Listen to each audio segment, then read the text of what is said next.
The Honorable, the Supreme Court.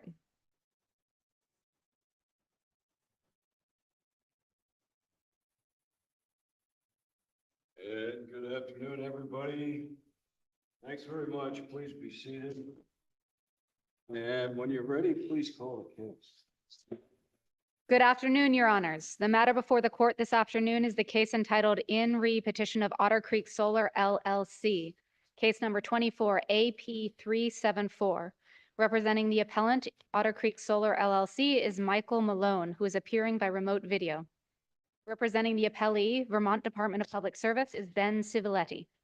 Thanks very much. And good afternoon, Mr. Malone. Can you hear me? Sir? I can. All Good right, afternoon. and we can hear you. And if you would, for the record, please introduce yourself and identify your client and then proceed.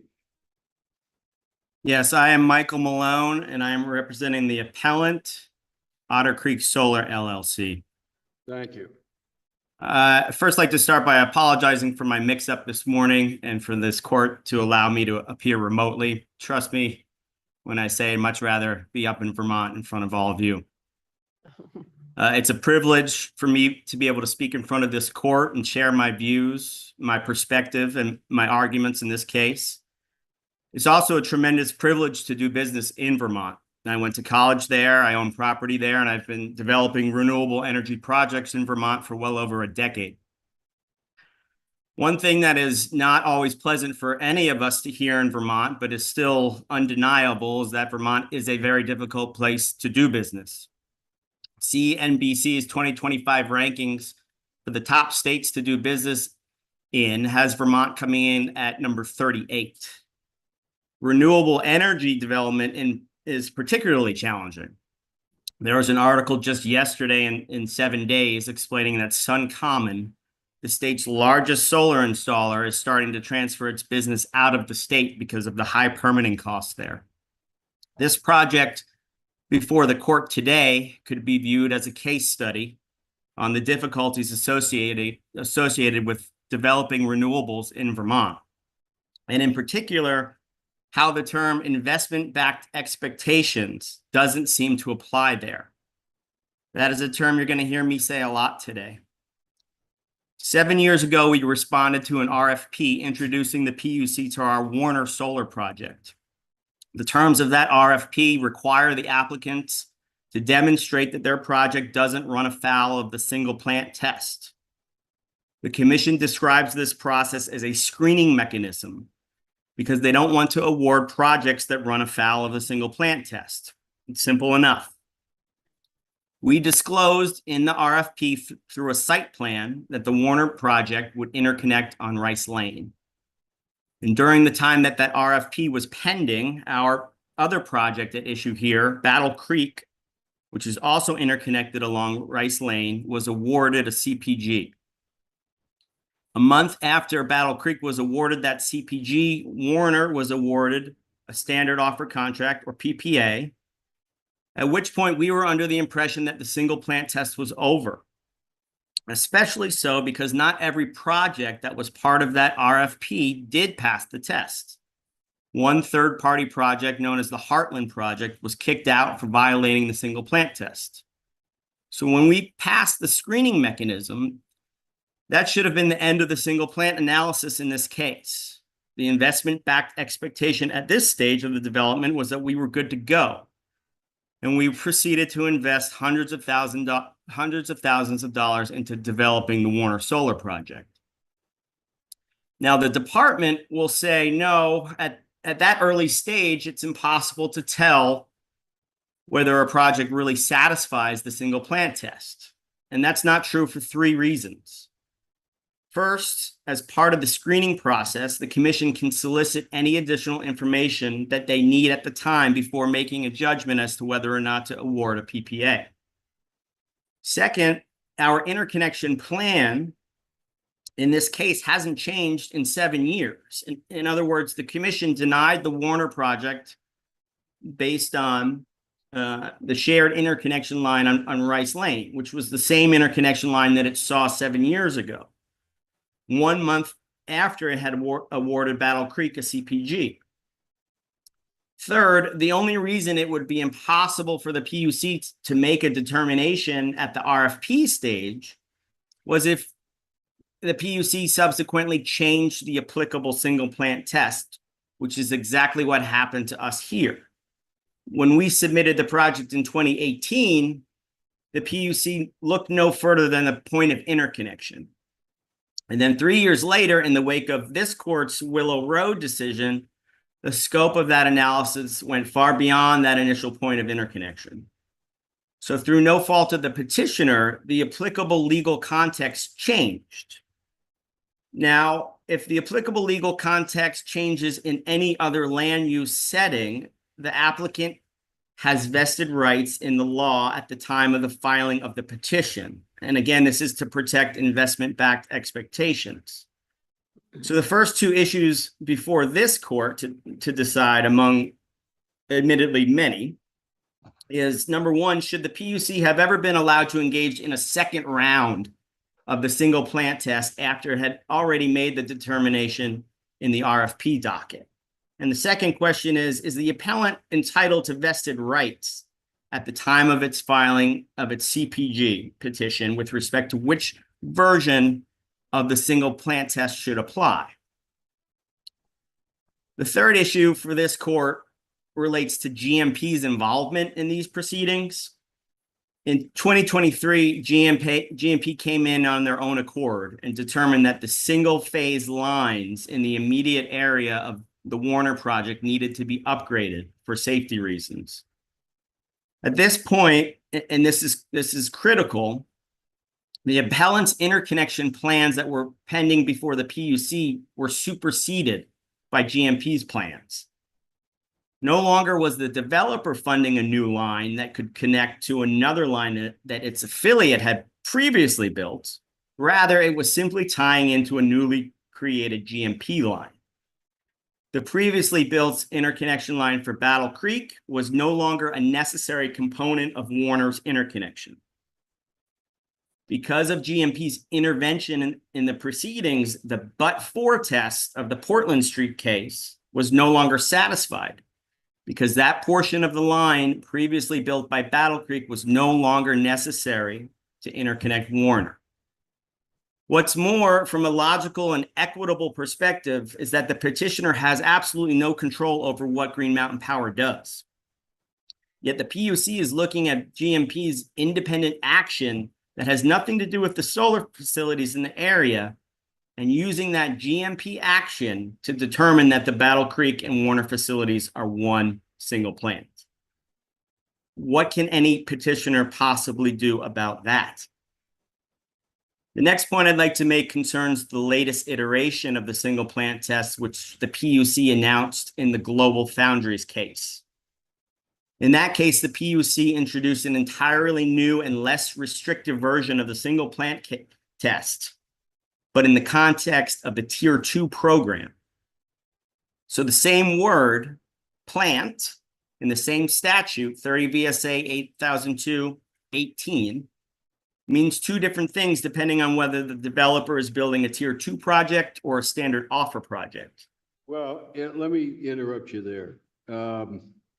Is that, and you've got to help me understand this, is the Tier 2 category the same as a financial incentive program like the standard offer program?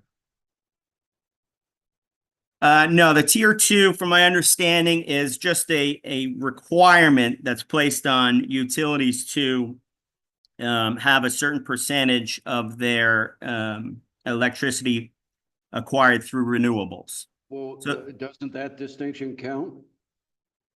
I would argue no, because then you get into the crux of what really is a quote unquote financial incentive for renewable energy developers. I would argue that under federal law, PURPA requires utilities to pay what is known as avoided costs to any renewable energy developer who builds a qualified facility.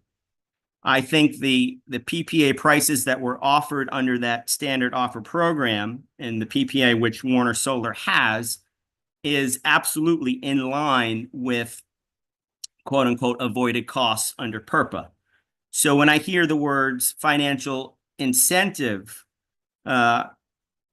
associated with the standard offer program, I have to, give pause and try to explain that it's actually not that.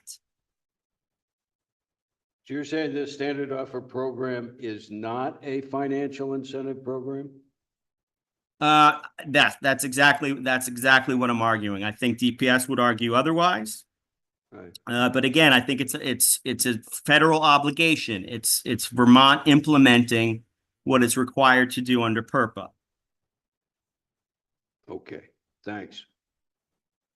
So if the legislature meant to differentiate between the two different renewable energy programs when it was drafting 30 VSA 8002, it would have done that.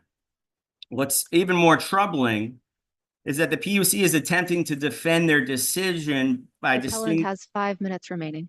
by distinguishing between the two policy goals of the two programs. But when it comes to the policy goals, both programs encourage the co-location of facilities close to reduce line losses. So in other words, you're encouraged in Vermont to build renewable energy facilities closest to where the electricity will actually be consumed. So there's a reason that these facilities are located in Bennington as opposed to somewhere like Greensboro. There's also another reason that this facility is proposed in Bennington, and that's because Bennington was one of the first towns in Vermont in the wake of Act 174 to have its town energy plan certified by the state. In doing so, Bennington created what's known as a preferred area for solar development within its borders. And this Warner project sits within the preferred area in Bennington.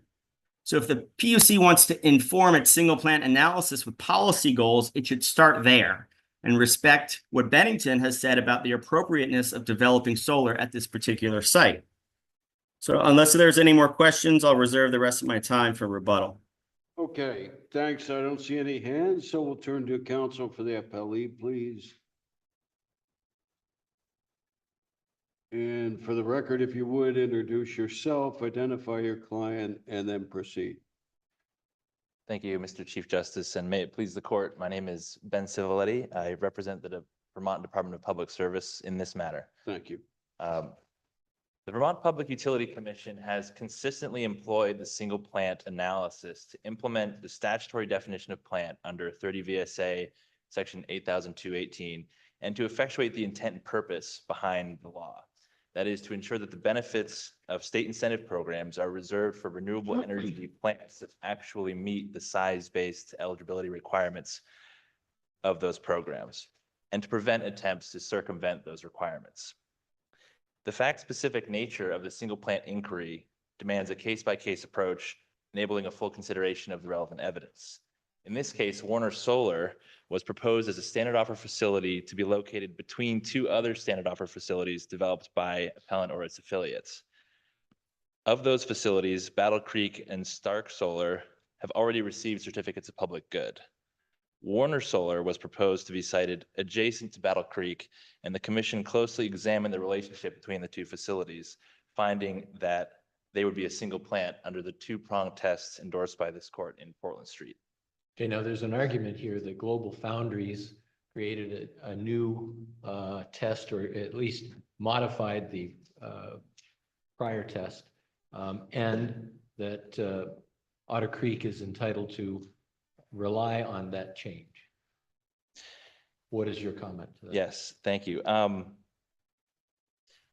So the department doesn't question the general principle of statutory interpretation advanced by the appellant.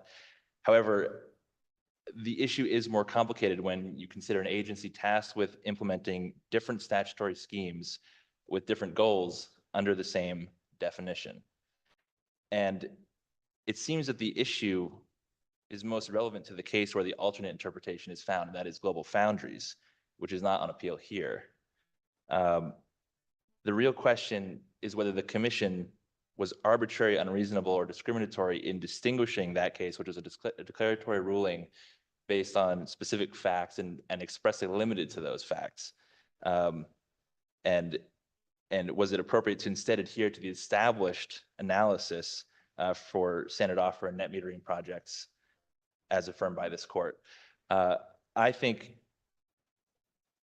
that, excuse me. That's let me interrupt you. That's an interesting comment. You said the real question is whether the utility commission was arbitrary or unreasonable in distinguishing the case. Isn't it a legal question as to that we have to decide as to whether or not that case has application here, and if so, what its application is? That's different, it seems to me. It's a question of law. I suppose that's true. I think the way I was thinking of the question is it appropriate for the commission to depart from a prior decision? And under Portland Street, I believe it's appropriate to depart if it's not arbitrary or unreasonable or discriminatory to do so. And that's what I believe the commission did here. Well, it depends on the facts, it seems to me, doesn't it? Whether or not it's arbitrary or unreasonable. Isn't that the analysis we bring to it? Depends on the facts. Yes, I think it does. And the facts in this case are of course entirely different from those in Global Foundries. In that it's a tier 2 facility that we're talking about there, and here it's the speed. That's right. So yes, yeah, standard offer and Right. and tier 2. One program is, or excuse me, tier 2 requires utilities to acquire a certain amount of renewable energy generation. Standard offer program incentivizes renewable energy development, and Yeah, and you argue in your brief, as I pointed out to your opponent, that the distinction between that case and this one, in that that case involves a 2-tier category facility, is that here there's a financial incentive program. But his position is that, I think if I understand it right, the tier 2 program is also a financial incentive program under the federal law. Maybe I got that wrong, but that's what it sounded like. what I understood appellant to be saying is that the standard offer program isn't truly a financial incentive program. However, that is the way it's structured, and the actual compensation provided to facilities under the program, whether they are truly a financial incentive or not, I suppose would depend on the costs and current pricing.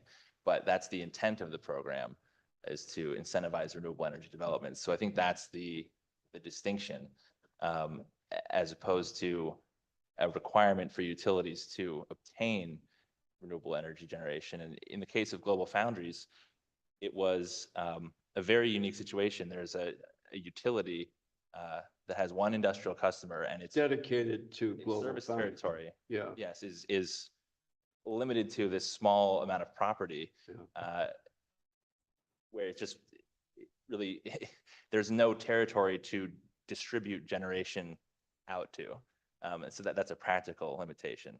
I recognize that there's differences here between Global Foundries factually and other projects, but it seems to me that the Public Utility Commission here, in considering prong 1 in the proximity analysis, used 2 different definitions of what is to be considered under proximity. One for the Global Foundries, which said that aesthetic concerns are implicated, and the Portland Street test where they said it was not. So can you explain how it's okay to use 2 different meanings for the same term? I'm not sure that I can explain it. I think it's true that there was a different test employed there, And I think the rationale behind it was in recognition of the different goals of the programs and the specific facts of Global Foundries. I do think that when you consider whether it's appropriate for the commission to depart from Global Foundries, the alternative would be to create a new broad-based version of the test based on that, which would go against all the precedent over the last many years as relevant to the standard offer and net metering programs. Or you could go to the legislature and say, we can't work with the single plant definition in the statute, need you to change it.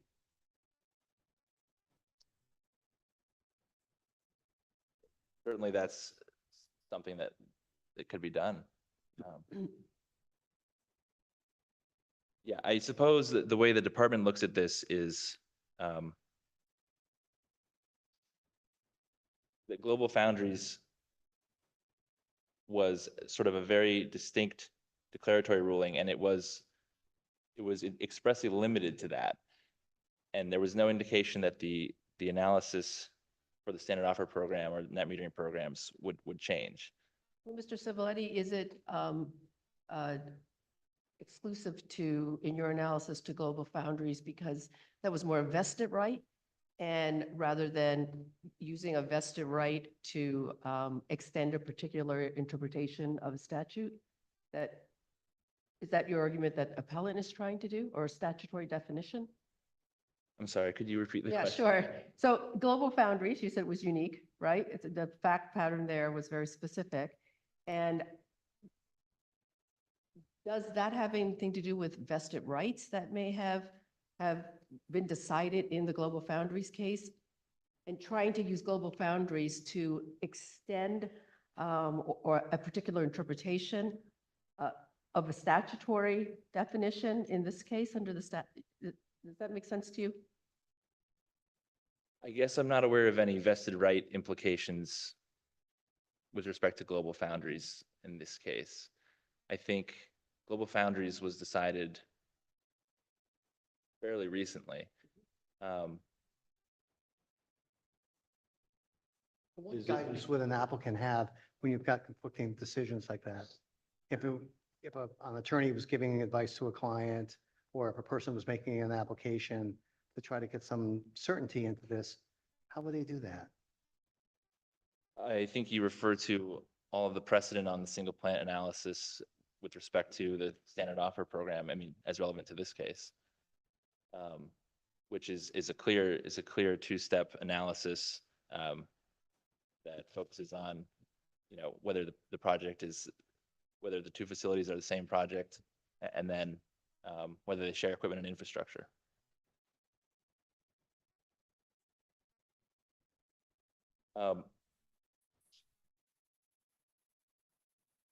So is it fair to say that in your view, the Global Foundries decision is for lack of a better term, a one-off? It applied only to those unique facts, and otherwise we're still in a Chelsea Solar, Portland Street analysis. Absolutely, and I think that the commission was clear about that when it decided Global Foundries. But I also think, the question of whether that case makes sense, was not brought before the court. I think this case, sorry.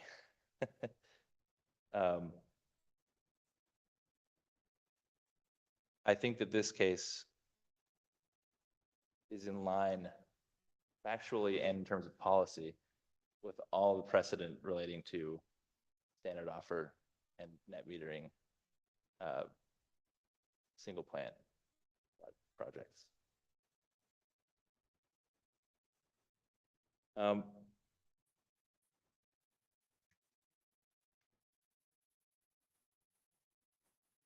I suppose I'll just continue on here. The commission properly considered single plant tests in the context of Warner's CPG petition, correctly determined that the two projects, that the Warner facility and the Battle Creek facility were part of the same project, and correctly found that they shared common infrastructure and equipment. Looking at the first prong of the single plant test, with respect to contiguity and time of construction, consistent with Portland Street, the commission looked beyond the actual construction timing to evaluate whether the facilities were the product of coordinated simultaneous planning. The commission considered evidence of several joint planning steps and studies and identified a clear coordinated plan for development.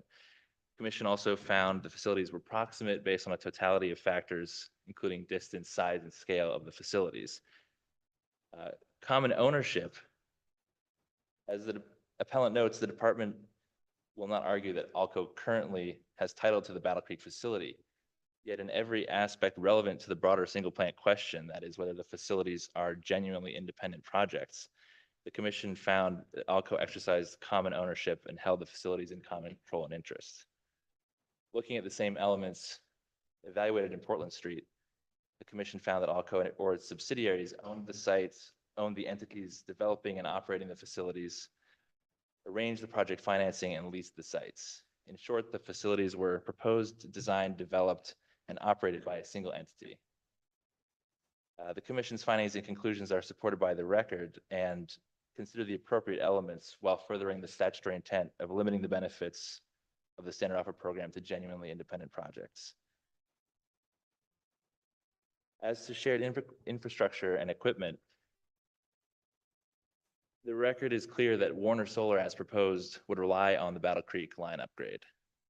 Under the commission's but-for test, common infrastructure is found if it was not pre-existing grid infrastructure necessary for both facilities' interconnection and paid for by the developer. The 2,400-foot Battle Creek line upgrade was constructed to interconnect Battle Creek to the grid, was paid for by the developer, and was also necessary for Warner Solar, as indicated in the interconnection route and the system impact study. In other words, but for the construction of the Battle Creek line upgrade, neither Battle Creek nor Warner Solar could safely and reliably interconnect to GMP's distribution system. I wasn't able to figure this out from the record. Has GMP come in and done the upgrades that they said were necessary for them to do? I don't know the current status of that plan. My understanding is only based on motions from the appellant in this matter, which indicate that it's not complete or potentially not started. I don't know. Okay. Lights on. Oh, okay. 2 minutes. Your time is up. Oh, thank you. Thank you very much. How much time does the appellant have, please? Appellant has 3 minutes and 46 seconds remaining. Mr. Malone, what's the mandate you're looking for here? The request to the court would be to, I guess there's alternative requests. The first would be to overrule the decision on the single plant test, or if the court was inclined to agree with the department's analysis, our request would be to remand the case back to the PUC, which was in line with what the hearing officer had been promising us all along. If they were ever to find that the Warner and Battle Creek project were one, they were going to allow us the opportunity to present a new interconnection line. And we would presumably do that under the global foundries test, which is the less restrictive of the two. Okay. Thanks. And a lot has been said about differentiating between the global foundries case and ours. And DPS has said that it's because of the goals involved, or one of the reasons is the goals involved. And they point to 30 VSA 8001A7, which is a goal that facilities be located all throughout Vermont. And what's important to understand about that particular goal is that that's not specific to the standard offer program. That's also specific. That's every renewable facility in Vermont. So that applies to tier 2 as well. And so that's not what this is a co-location of Global Foundries facilities in one place. So they're also violating that goal. But also that goal is not necessarily realistic in Vermont just because of the way that the grid operates. There's some areas in Vermont that can't support these type of projects. And then the last point I wanted to make was regarding the financial incentive argument. First, from an economic perspective, it costs money for Vermonters in either sense, either in tier 2 or the standard offer for utilities to satisfy their goals or their requirements rather under tier 2. It still costs them money, which they're going to pass on to the ratepayers regardless. But the bigger question, I think, is regarding financial incentives is why does it really matter? If there's a financial incentive at all for the standard offer program, I just don't think it matters, and it certainly doesn't justify using the same exact definition of plant, meaning two things in two different scenarios, putting financial incentives aside. And the last point I'd like to make in response to DPS's argument regarding the but-for test, that's simply not true. When GMP came in, and they haven't built it yet, but they have to build it under their own standards. When they build that 3-phase line, we're not relying on Battle Creek anymore. Electricity could flow in that direction, but it's not necessary because now electricity can flow both to the east and to the west. And that's all I have. Okay, thank you very much. Please call the conclusion of the hearing. The next hearing for the court Thank is you. scheduled for 1:45